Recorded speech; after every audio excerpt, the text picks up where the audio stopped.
Well, hello. Welcome, folks. I hope you are feeling good. I hope you are feeling fine. I hope you're feeling okay and that you're not feeling bad today. And that's what we're going to talk about. We are going to talk about those 4 words. Today, we are going to probably have perhaps a shorter podcast than we usually do, because today is really about the exercise around the challenge of choosing the right word for how you're feeling. Because we have these throwaway words that we use all the time that don't really mean anything. They either never really meant anything, or they certainly don't mean anything anymore, because we just throw them around. And those are the words of good, bad, fine, and okay. And I have a lot of experience with these words. I mean, don't we all, from our own life?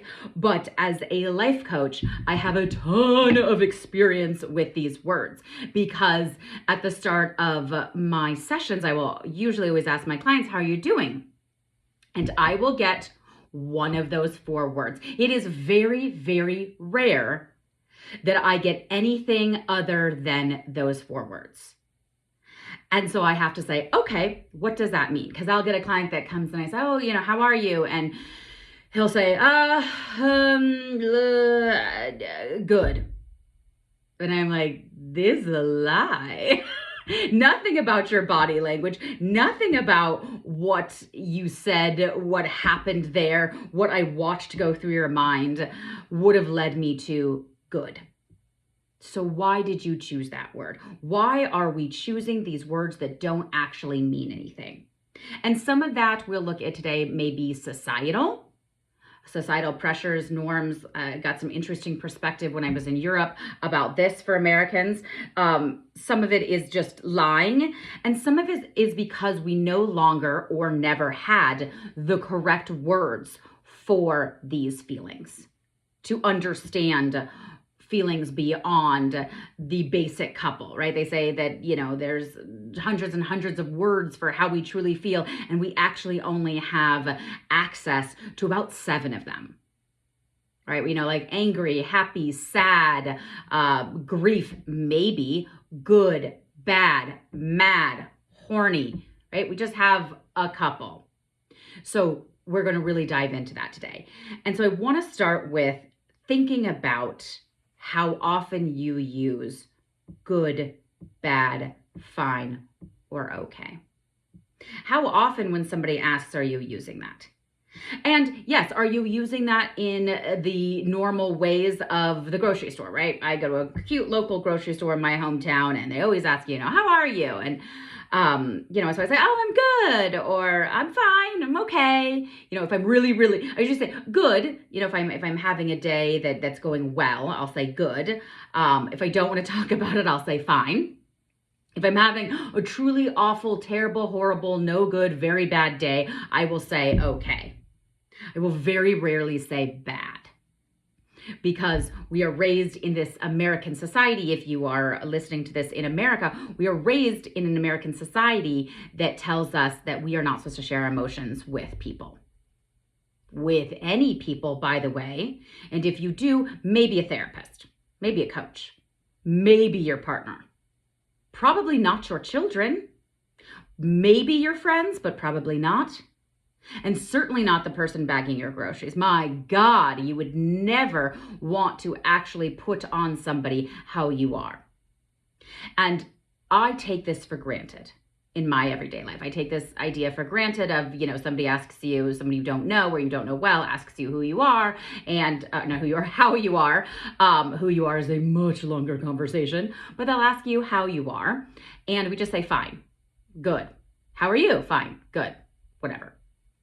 But when I was traveling through Europe this summer, I was caught off guard by a man who, because I did a lot of work around, work for myself around the sort of sociology of what do people there in the places I visited think about Americans? What do they think about us? I think we can learn a lot from the generalization about us or the experiences of us from other cultures. You learn a lot about yourself from how you view yourself, but also how you are viewed by others. And I am always fascinated by what is the rhetoric that we are sold in America about Americans, and how do other people see us. And so it's one of the things I love the most about travel, and one of the things I wanted to bring back to you guys on this podcast.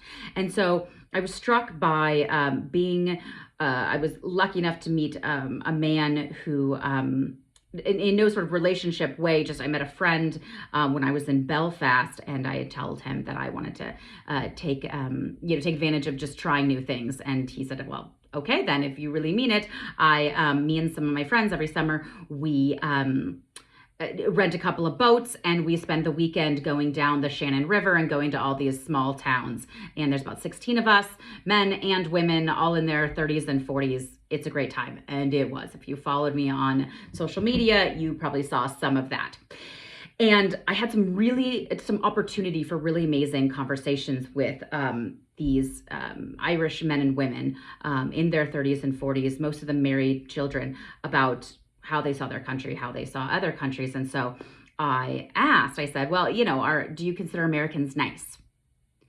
And nobody spoke right away. And this one man thought about it, and he said, we don't think of you guys as nice. We think of you as polite. Americans are very, very polite. And then everybody started shaking their head in agreement that they're polite. I said, wait, what is the difference? We're polite, but we're not nice. You don't think of us as nice? And I don't mean America as a whole, what America does militarily. I don't mean that. I just mean your experience. Because a lot of places I went, this is not obviously all of Europe. These are just the places that I went. Of course, caveat, people said they loved Americans, that they were generally nice and happy and outgoing and fun and gracious and happy to be there. But he said, no, you're polite. And he brought up this idea of when he would go to America, and he said that you guys ask people all day, every day, how they are, and you don't actually care.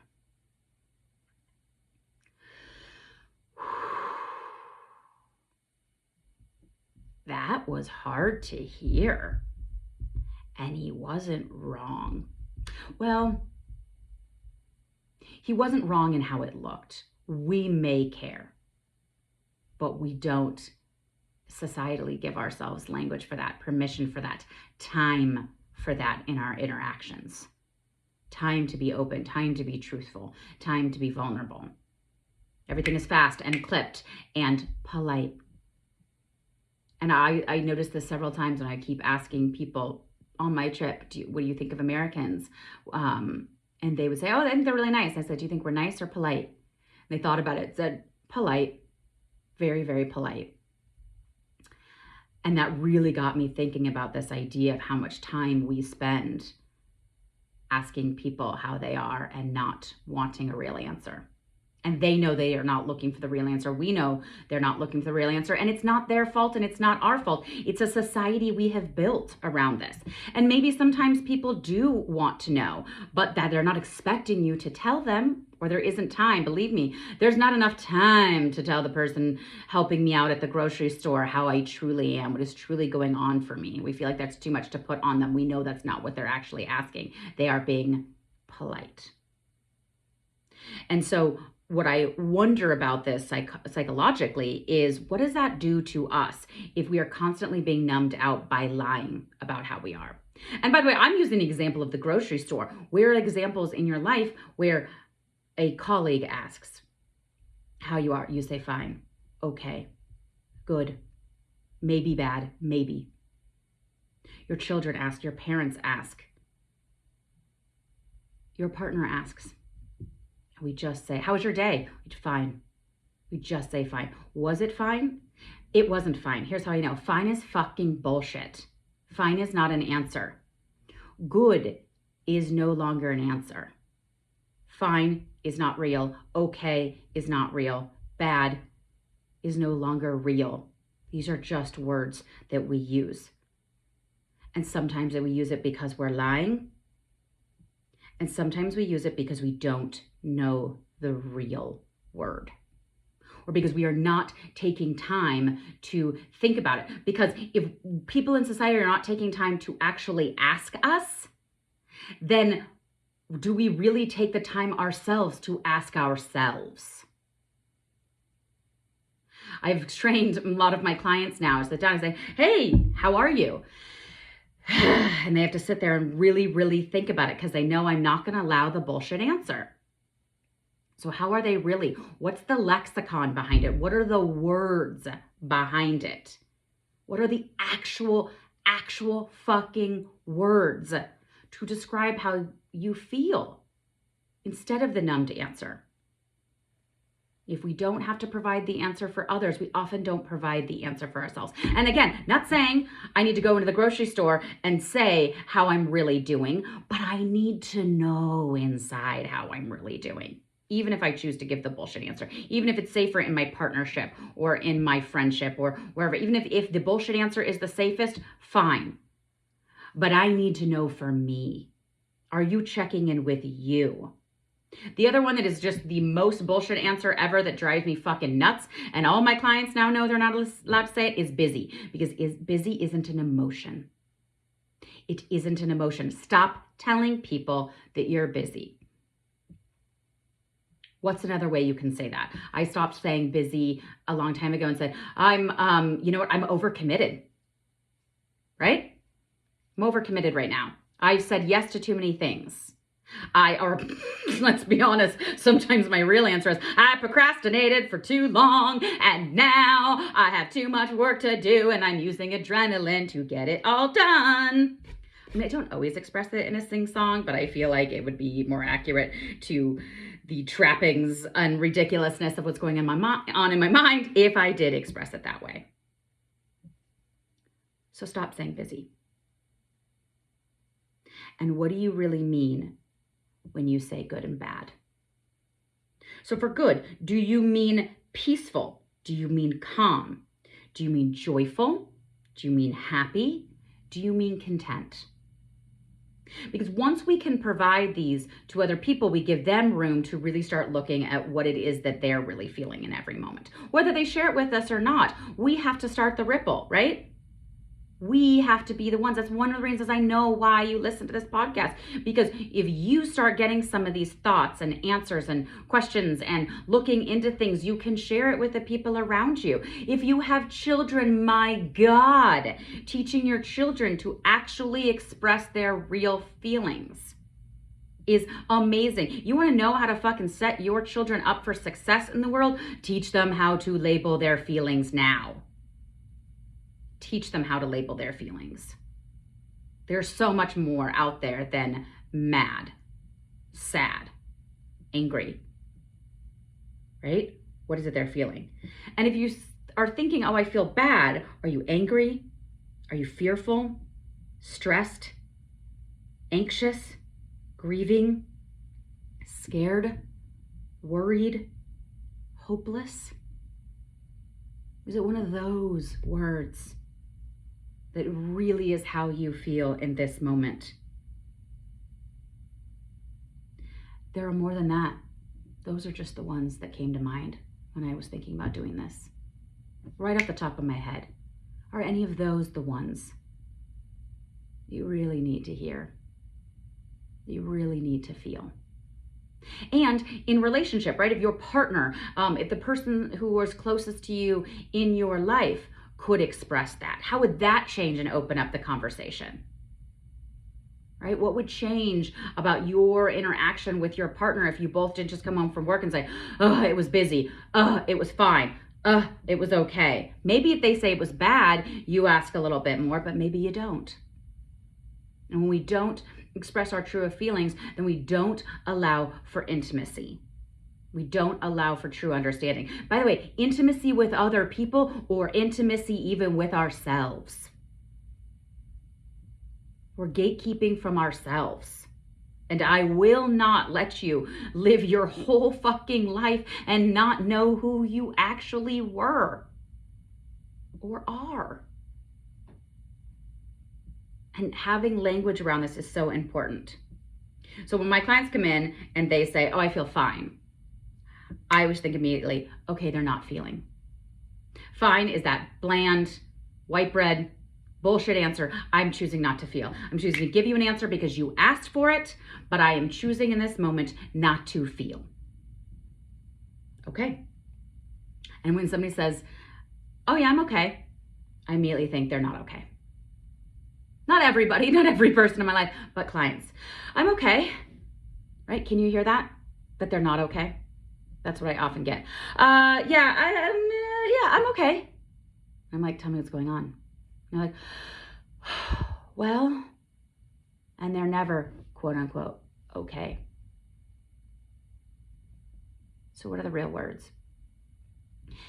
And if this subject interests you, if this hits you and you really think, oh my God, I want to look into this, or I want to help my children with this. I want to help my boomer parents understand this. I want to help the people in my life. I want to understand this more.